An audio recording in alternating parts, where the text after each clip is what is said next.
From the curb to the millions, I still remember the sound of the door slamming behind me. It was the sound of finality, of being unwanted, of being thrown out into a world I wasn't ready for. I was 17, carrying nothing but a backpack, a trash bag full of clothes, and a head full of anger. At home, I had always been the shadow in the room. My sister was the golden child, the one who could do no wrong. If she got a B, it was celebrated. If I got an A, it was expected. If she made a mistake, it was forgiven. If I made the same mistake, it was unforgivable.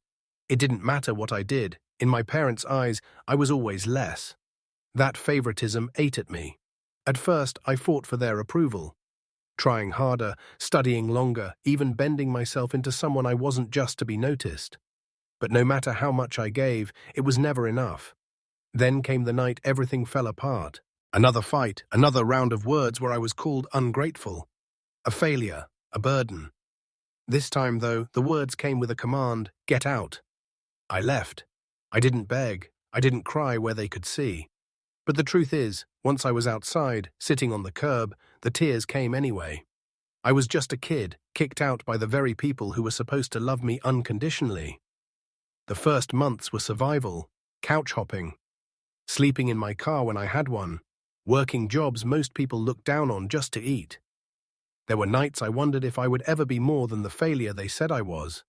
Nights where my sister's life looked picture perfect, while mine looked like scraps.